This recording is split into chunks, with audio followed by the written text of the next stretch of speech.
Maður fór inn á heimili fjölskyldu í Hafnarfirði helgina og braut á barni á grunnskólaaldri. Hinum grunaða var sleppt úr gæsluvarðhaldi í gær. Sjúkrahúsið á Akureyri hefur sagt upp verktakasamningum við sérgreinalækna. Talið er að þeir feli í sér gerviverktöku. Fimmtungur þeirra sem voru á atvinnuleysisbótum í ágúst hafði verið án vinnu í meira en 1 ár. Félagsmálaráðherra svarar gagnrýni ASÍ á styttingu bótatímabils í fréttatímanum. Einn vinsælasti spjallþáttur Bandaríkjanna, Jimmy Kimmel Live, hefur verið tekinn af dagskrá óákveðinn tíma vegna ummæla þáttastjórnandans morðið á Charlie Kirk. Og bílabjargvættir settu skóflurnar í skottið í dag, nagladekkin undir og eru tilbúnir í næstu daga því það er orðið vetrarlegt á fjallvegum á Austur- og Norðurlandi.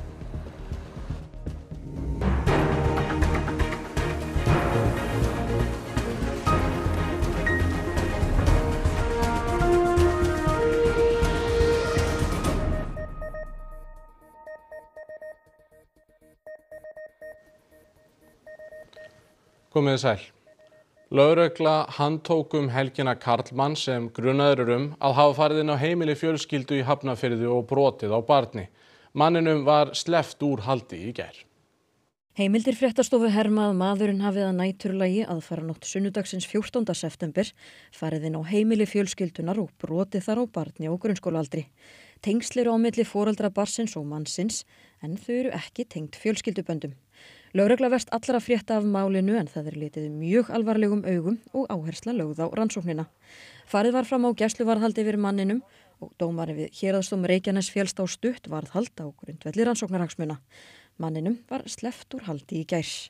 Fréttastofa hefur heimildir fyrir að nokkurar óánægju gæti á meðal lögreglumanna yfir að manninum hafi verið sleppt, ekki síst í ljósi þess að þetta er í annað sinn á skömmum tíma sem dómstól hafnar kröfu lögreglu í máli sem varðar kynferðisbrot gegn barni. Í lok ágúst gerði lögregla kröfu að fá að rannsaka síma og tölvu manns sem grunaður var brot gegn barni, en Landsréttur taldi óljóst hvaða þýðingu rafræn gögn hefðu í málinu og hafnaði kröfu lögreglu. Verktöku samningum milli sérgreinalækna og sjúkrahússins á Akureyri hefur verið sagt upp. Heilbrigðisráðuneytið telur samningana auðvelda læknum að rukka fyrir gervi verktöku. Sjúkrahúsið á Akureyri er eina heilbrigðisstofnun landsins sem hefur ekki aflagt samninga sem kallast ferliverkasamningar. Það verður þó gert fyrir áramót sem hefur vakið óánægju þeirra 13 lækna sem hafa haft samningana. Læknar sem fréttastofa hefur rætt við segjast hafa áhyggjur af breytingunum og áhrifum þeirra á þjónustu spítalans.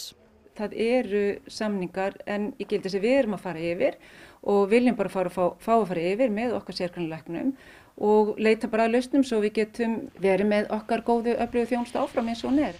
Í mjög einföldu máli virka samningarnir þannig að sérgreinalæknar geta verið samtímis launamenn hjá sjúkrahúsinu og verktakar og geta því starfað við eins konar einkarekstur innan veggja spítalans. Sem dæmi getur meltingarlæknir verið í 80% starfi hjá spítalanum en gert þess utan svokölluð ferliverk, eins og magaspeglun eða sérfræðiráðgjöf sem spítalinn er svo rukkaður Læknarnir geta nýtt húsnæði og tækjakost spítalans og njóta góðs af því að vera tryggðir sem launþegar. Tekjur þessara lækna eru því oft talsvert meiri en annarra heilbrigðisstarfsmanna. Gerviverktaka er ekki vandamál sem einskorðast við Akureyri þó að sé verið að segja upp þessum samningum hér. Það hefur reynst áskorun í mörg ár að ráða lækna til lengri tíma víða landsbyggðina. Í bréfi sem heilbrigðisráðuneytið sendi forstjórum heilbrigðisstofnana ríkisins í mars segir að stór hluti samninga stofnananna geti talist til gerviverktöku. Ráðuneytið segir verktakasamninga eiga að vera undantekningu. Stofnanir eiga að leita allra leiða til þess að manna starfsemi með fast ráðnu launafólki. Sjúkrahúsið á Akureyri vill halda í fagfólkið og forstjórinn segist leita allra leiða til þess. Fækkað hefur í hópi langtíma atvinnulausra, segir forstjóri Vinnumálastofnunar. Eftir því sem fólk er atvinnulaust lengur því ólíklegra er að það snúi aftur á vinnumarkað. Félagsmálaráðherra áformar að stytta tímabil atvinnuleysisbóta úr 30 mánuðum í 18 og þá verður fólki skylt að hafa verið lengur á vinnumarkaði til þess að eiga rétt á bótum. Miðstjórn ASÍ gagnrýndi áformin harðlega í gær. Fæstir sem eru atvinnulausir þykja bætur í 30 mánuði. Af þeim 7.600 sem voru atvinnulausir í ágúst voru 1.500 búin að vera atvinnulausir í 12 mánuði eða lengur. Það hefur fækkað í þessum hópi og það telji nú vera vegna þess að við tókum upp nýja starfsaðferðir. Fyrir 2 til 3 árum fór Vinnumálastofnun að skima fyrir langtíma atvinnuleysi. Á 4. mánuði atvinnuleysis svara þau sem á bótum spurningalistum. Það er svona vísindalega sannað að þeir sem eru lengur í óvirkni eru líklegri til þess að fara ekki aftur á vinnumarkað. Þannig að við höfum miðað langtíma atvinnuleysi hjá okkur við 12 mánuði. Þá teljum við að langtíma atvinnuleysi sé að byrja. Og þá þarf að grípa inn í? Já, við reynum að gera það fyrr. Þeir sem við skimum fyrir og við teljum líklega, þá tökum við þá fyrr í viðtöl og reynum að hjálpa þeim strax. En hina látum við frekar vera sem við teljum að geti bjargað sér. Meirinn helmingur þeirra sem fullnýtti 30 mánaða atvinnuleysisbótatímabilið árin 2023 og 2024 var með atvinnu í janúar á þessu ári. Aðrir í þessum hópi voru ýmist á örorkubótum, fekk fjárhagsaðstoð hjá sveitarfélagi, fekk ellilífeyri, fæðingarorlofsgreiðslur eða var í námi. Og unga fólkið frá svona 18 til 29 ára hefur verið í forgangshópi hjá okkur. Og við vitum það að eftir því sem þú ert eldri þá er erfiðar að komast inn á vinnumarkaðinn. Sem er náttúrulega slæmt því þetta er fólk með góða reynslu og oft mjög samviskusamt og getur gert mjög góða hluti á vinnumarkaðinn. Inga Sæland, félags- og húsnæðismálaráðherra, velkomin. Verkalýðsforystan eins og til dæmis miðstjórn ASÍ gagnrýna þessi áform ykkar harðlega. Hvernig bregstu við því? Já, við höfum náttúrulega áttum samtal í mars síðastliðnum, þá áttum við ágætis samtal. Nú ég bregst þannig við því að nú er áforma skjal, var sett inn í samráðsgátt núna 4. september síðastliðinn og þar vænti ég þess að fá minnstakosti svona, hvað ég að segja, í samráðsgáttinni að fá þeirra sjónarmið betur á blaði fyrir utan náttúrulega alla aðra, það geta allir tekið þátt í því.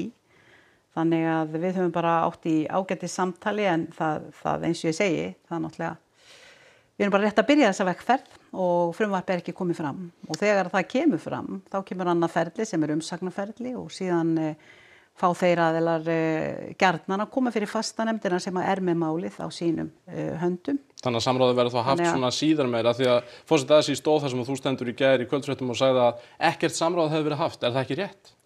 Ég veit ekki hvað átti, ég kann eiginlega ekki við þetta orð samráð, mér hefur alltaf þótt að freka, ég kýs að kalla það samtal og jú, við höfum átt samtal, en það breytir ekki þeirri staðreynd að við eigum örugglega eftir að eiga í enn frekara samtali og síðan er það alltaf Alþingið sem að kemur til með að eiga loka orðið og meginreglan hefur nú verið svo í gegnum tíðina að mál hafa tekið einhverjum breytingum í meðförum nefnda.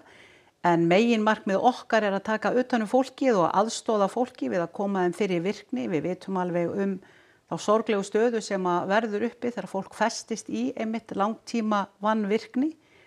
Þannig að mitt hjarta slægir algjörlega mjög sterkt með því að hjálpa þessu fólki. Við erum að grípa til ýmissa virkni úrræða hjá Vinnumálastofnun og mun fyrr núna, til dæmis 26, þá eru strax farið að skima fyrir og aðstofa fólk bara strax eftir að er búið að vera í 1 mánuð á atvinnuleysisskrá eins og í rauninni frumvarpið væntanlega mun boða. En miðstjórn ASÍ tala til dæmis að ríkisstjórnin sé með þessu að láta atvinnulausa greiða fyrir sparnaðartillögur ríkisstjórnarinnar. Ertu sammála því að verið að gera það? Nei, ég veit ekkert hvað þeir fengu þá hugmynd en það er alrangt. En sko, til hvað annarra ráða verður gripið að því að þegar að þú skerðir þessi réttindi, kemur þá ekki kostnaðurinn bara fram annars þar í kerfinu, heilbrigðiskerfinu og sveitarfélögunum? Nei, sko, ég heyri að sveitarfélögin hafa haft áhyggjur. Það voru 9% þeirra sem að nýttu 30 mánuði sem að fóru á framfærslu sveitarfélagana. Það er í rauninni sem betur fer ekki mikill fjöldi og ég vil bara segja það, við munum ekki láta það bitna á einum eða neinum og fyrst og síðast viljum við sjá það að við séum búin að koma fólkinu okkar í virkni og koma þeim á réttan stað í kerfinu. Við sjáum líka margir hafa þurft á því að halda að fara á endurhæfingarlífeyri, eru komnir inn á örorku og ýmislegt annað, þannig að mínar væntingar standa til þess að þegar uppi staðið þá munum við öll vera glöð saman og reyna hug og hjarta að hjálpa fólkinu okkar í virkni. Höfum ekki meiri tíma. Inga Sæland, þakka þér kærlega fyrir komuna. Takk. Við ætlum að fara út í heim. Fjármálaráðherra Ísraels segir að Ísraelar og Bandaríkjamenn ætli að skipta Gaza á milli sín. Hann hafi afhent Bandaríkjaforseta viðskipta áætlun þess efnis. Sameinuðu þjóðirnar áætla að Ísraelar hafi jafnað við jörðu yfir 90% bygginga á Gaza.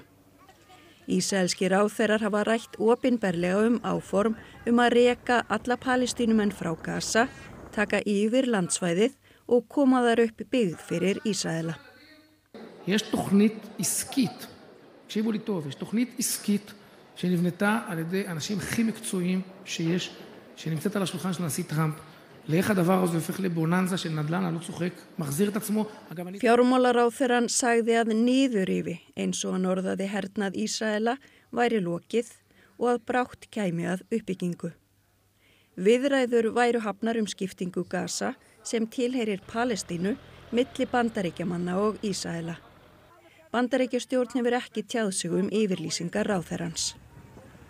Ekkert látir á grimmdarverkum Ísraela og Gaza sem margir og nú síðast sérfræðingahópur Sameinuðu þjóðanna skilgreina sem þjóðarmorð. Nær allir íbúar hafa verið hraktir á flótta undan árásum Ísraela, herinn hefur drepið yfir 65.000 manns og það ríkir hungursneyð. Og aðgerðir ríkisstjórnar Íslands vegna ástandsins á Gaza voru meðal þess sem var til umræðu á málþingi hópsins Samstaða með Palestínu sem lauk nú rétt fyrir fréttir. Eva Björk, fréttamaður, þar. Eva, hvað kom fram á þessum fundi? Já, það var verið að fara yfir þær aðgerðir sem að ríkisstjórnin hefur þegar tilkynnt en líka til hvað frekari aðgerða er hægt að grípa sem jafnvel hafi meiri áhrif. Anna, framkvæmdastjóri Amnesty á Íslandi og Baldur Þórhallsson, þið voru bæði með erindi. Anna, hvernig horfir staðan við þér bara eins og hún er núna? Staðan á Gaza er skelfileg og það er í rauninni ekki hægt að lýsa þeim hryllingi sem á sér stað þar. Ég held núna í ljósi þess að óháð nefnd Sameinuðu þjóðanna hafi komist að þeirri niðurstöðu að Ísrael væri að fremja hópmorð á Palestínubúum á Gaza og styður þar með niðurstöður Amnesty og fjölda annarra mannréttindasamtaka og mannúðarsamtaka. Ég held að þetta gefi okkur kannski smá vonaglætu að einhverjar breytingar eigi sér stað í viðhorfum eða stefnu stjórnvalda, bæði hérlendis og erlendis. Baldur, þú fórst aðeins yfir hvaða aðgerða smáríki geta gripið til. Hvað er það helst? Það mikilvægast öllum fyrir okkur það að vinna með öðrum ríkjum sem hafa áþekka stefnu gagnvart þeim hryllingi sem eiga sér stað á Gaza. Ég benti til dæmis á það að Ísland gæti rutt brautina fyrir önnur ríki og gerst aðili að hagríkjahópnum svokallaða, hópi ríkja í suðrinu sem vill grípa til enn meiri aðgerða til þess að refsa Ísrael fyrir það þjóðarmorð sem eru að fremja. Ekkert Evrópuríki til dæmis hluti af þessum hópi í dag, en Ísland gæti þarna orðið til dæmis ísbrjótur með því að ryðja brautina fyrir önnur ríki. En við getum líka unnið nánar og meira með öðrum ríkjum sem við verið að vinna með innan Sameinuðu þjóðanna, kallað eftir refsiaðgerðum með vilja innan EFTA og líka núna í Evrópusambandinu. Það að myndast ákveðið tækifæri til aðgerða, maður sér það viðhorfsbreyting að eiga sér stað í heiminum, sérstaklega meðal ríkja Evrópu og þar getum við lagt ára vogarskálarnar ef við viljum. Takk fyrir það, Baldur og Anna. Og við segjum þessu loki hérna úr listasafni Reykjavíkur. Takk fyrir það, Eva Björk. Við förum í annað. Spjallþáttur eins þekktasta sjónvarpsmanns Bandaríkjanna, Jimmy Kimmel, var í gær tekinn af dagskrá óákveðinn tíma. ABC sjónvarpsstöðin sagði þetta gert vegna ummæla sem hann lét falla morðið á Charlie Kirk, hægrisinnuðum áhrifavaldi í síðustu viku. Við skulum heyra ummæli Kimmels. We hit some new lows over the weekend with the MAGA gang desperately trying to characterize this kid who murdered Charlie Kirk as anything other than one of them and doing everything they can to score political points from it. Kimmel hafði verið gagnrýninn á stjórnarhætti Trumps og hafði forsetinn lýst þeirri skoðun sinni að það ætti að reka hann. Trump fagnaði því ákvörðun sjónvarpsstöðvarinnar í gær og sagði í færslu á samfélagsmiðli sínum Truth Social að þetta væru frábærar fréttir fyrir Bandaríkin. ABC, sem í eigu Disney, ein af stærstu sjónvarpsstöðvum Bandaríkjanna. Efni stöðvarinnar sýnt öll Bandaríkin og í mörgum tilfellum í gegnum minni svæðisbundnar sjónvarpsstöðvar. Samsteypurnar Sinclair og Nexstar eiga og reka stóran hluta þessara minni sjónvarpsstöðva og þær hótuðu að taka Kimmel af dagskrá þeirra. Það hefði getað haft mikil áhrif á áhorf og þess vegna ákvað ABC að hætta með þáttinn. Í ofanálag hafði yfirmaður fjarskiptastofnunar landsins hótað að beita sér gegn ABC vegna ummæla Kimmels morðið á Kirk.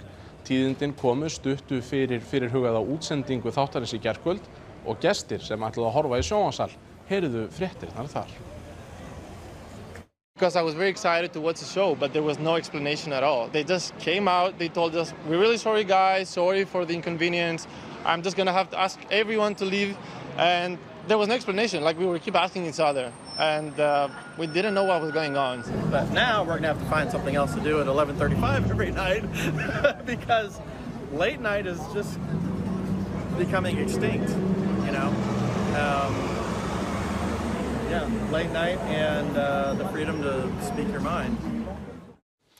Vala Jóhannsdóttir Valgerður Jóhannsdóttir, dósent við HÍ, stýrir blað- og fréttamennskunámi. Þessi ákvörðun að taka þátt Kimmels af dagskrá, var tilefni til þess? Það ekkert í því sem að Kimmel segir sem að gefur neitt tilefni til þess. Hann að gagnrýna að það sé verið að nota morðið á Kirk til að slá pólitískar keilur. Það ekki eins og hann sé að hvetja til ofbeldis eða neitt slíkt. Morðið á Kirk auðvitað algjörlega hræðilegt og það allt bendir til þess að hann hafi verið bara beinlínis myrtur fyrir skoðanir sínar og árásir á tjáningafrelsi gerist ekki öllu alvarlegri heldur en það.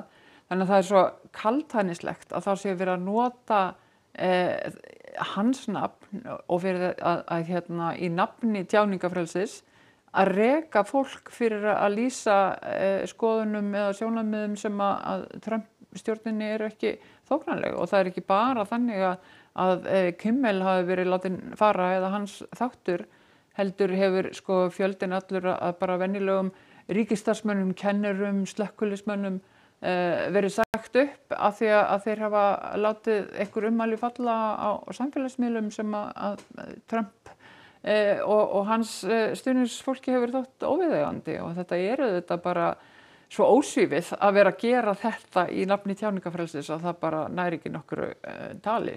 En þessi atburðarás öll slær þetta þig sem eitthvað sem algjörlega nýtt? Er fjölmiðla umhverfið í Bandaríkjunum einhvern veginn að breytast?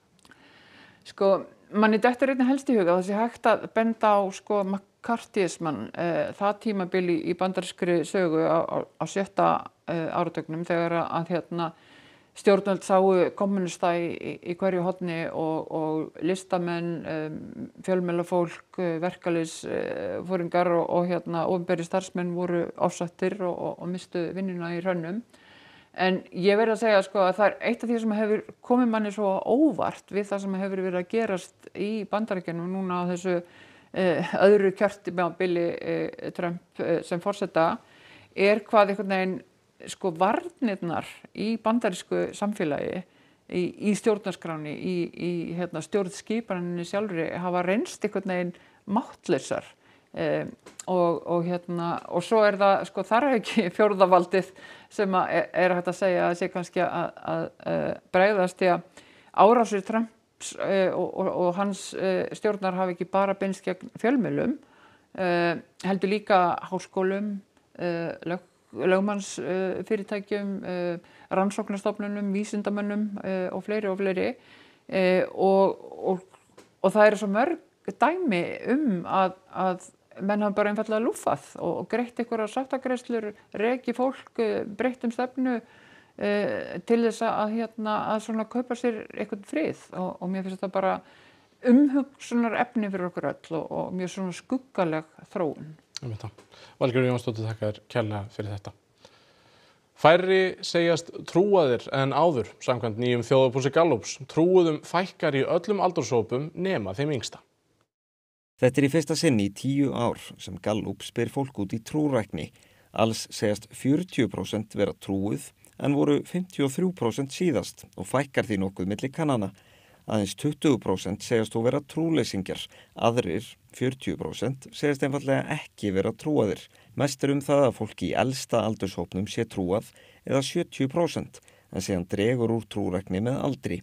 Í yngsta aldurshópnum, 18 til 29 ára, segjast til að mynda nærri 30% vera trúið. Nokkuð hefur verið fjallað aukna trúrækni og kirkjusókn ungs fólks á undanförnu en hana þó ekki að sjá í könnuninni, en þó rétt að taka fram að hún nær ekki til fólks undir 18 ára aldri.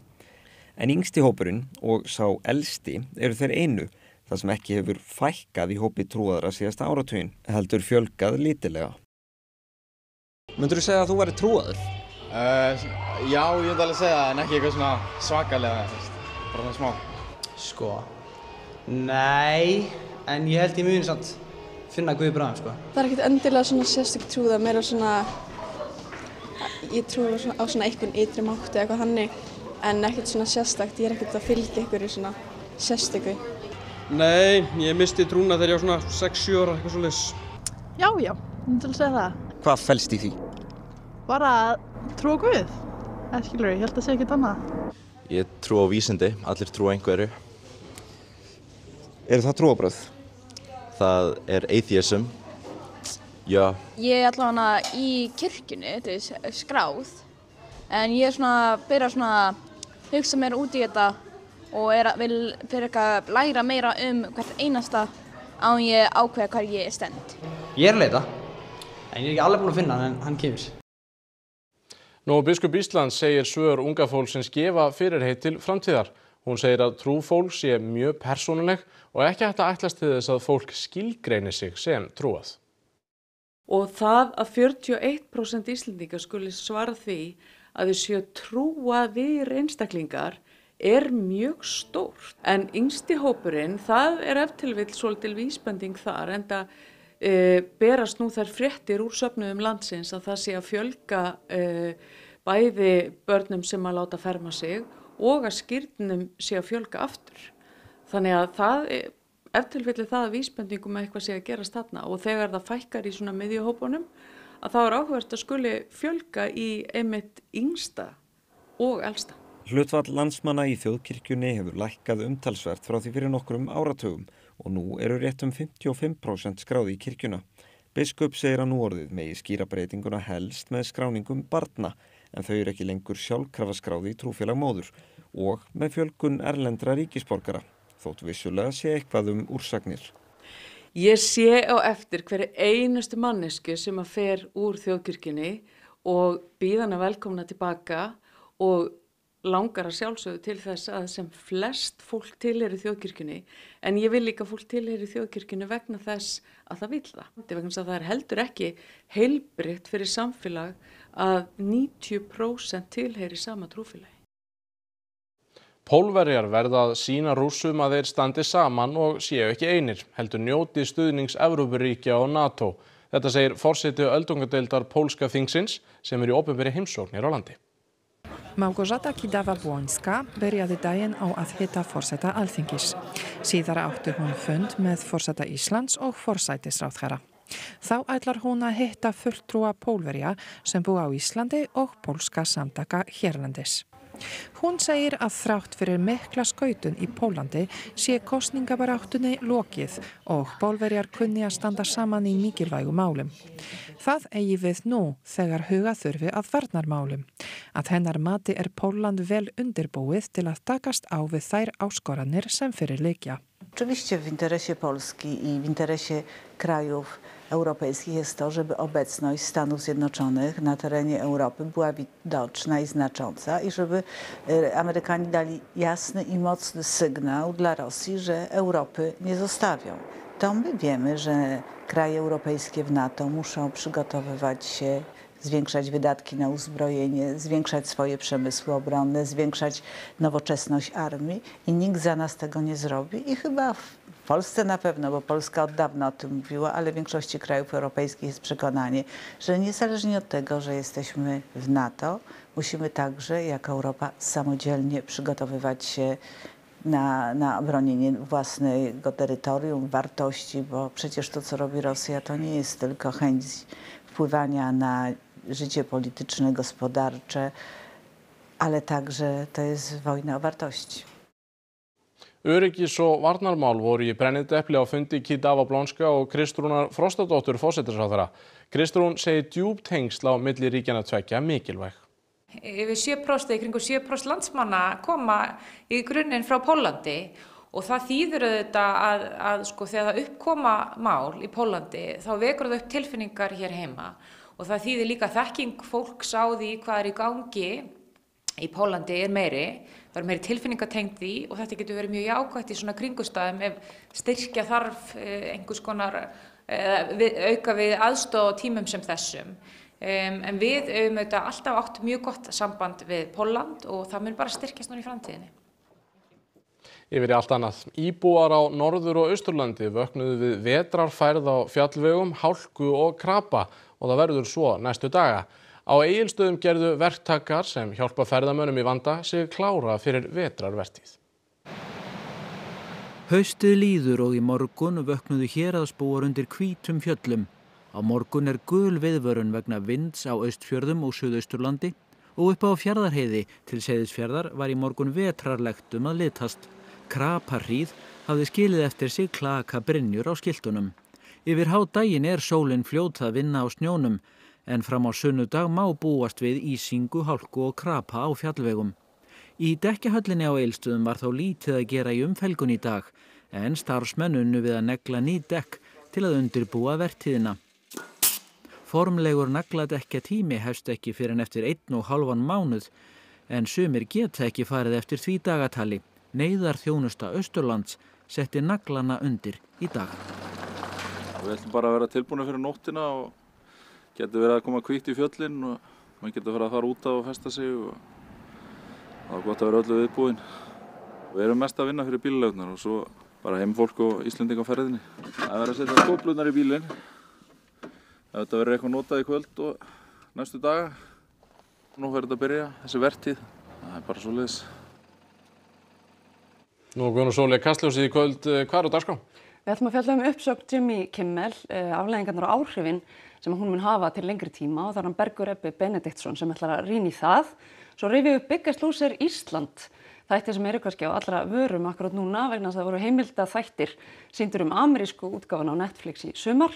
Og svo er það Lalli töframaður sem er að gefa út bók og halda tónleika með Sinfóníuhljómsveit Íslands. Þetta er fjölbreytt Kastljós í kvöld. Takk fyrir Guðrún Sóley. Skulum kíkja á veðrið. Norðlægar áttir með svölu veðri verða ríkjandi á landinu fram á laugardag. Norðan 5 til 13 metrar á morgun en hvassara í vindstrengjum við fjöll á Suðausturlandi og sunnanverðum Austfjörðum. Skúrir eða él norðaustan til, annars víða bjart. Hiti verður á bilinu 2 til 10 stig að deginum, mildast syðst en allvíða næturfrost. Nánar það eftir íþróttir. Besta frjálsíþróttafólk heims hélt áfram að sýna snilli sína á HM í Tókíó í dag. 3 unnu sín fyrstu gullverðlaun á heimsmeistaramóti. Hinn bandaríska Sydney McLaughlin Levrone gerði atlögu að 30 ára gömlu heimsmeti í grein sem hún hefur ekki sérhæft sig í hingað til. Og meistaradeild Evrópu hélt áfram í gærkvöld og í dag. Þjálfari Atlético Madrid var ósáttur með stuðningsmann Liverpool. Íþróttir hér handan við hornið. Þá skulum við rifja upp helstu fréttir. Maður fór inn á heimili fjölskyldu í Hafnarfirði helgina og braut á barni á grunnskólaaldri. Hinum grunaða var sleppt úr gæsluvarðhaldi í gær. Sjúkrahúsið á Akureyri hefur sagt upp verktakasamningum við sérgreinalækna. Talið að þeir feli í sér gerviverktöku. Einn vinsælasti spjallþáttur Bandaríkjanna, Jimmy Kimmel Live, hefur verið tekinn á dagskrá óákveðinn tíma vegna ummæla þáttastjórnandans morðið á Charlie Kirk. Og bílabjargvættir settu skóflurnar í skottið í dag, nagladekkin undir og eru tilbúnir í næstu daga. Það er orðið vetrarlegt á fjallvegum á Austur- og Norðurlandi. Þessi fréttatímar á enda. Það er hægt að senda fréttastofu ábendingar á fréttir hjá ruv.is. Takk kærlega fyrir samfylgdina í dag. Verið þið sæl.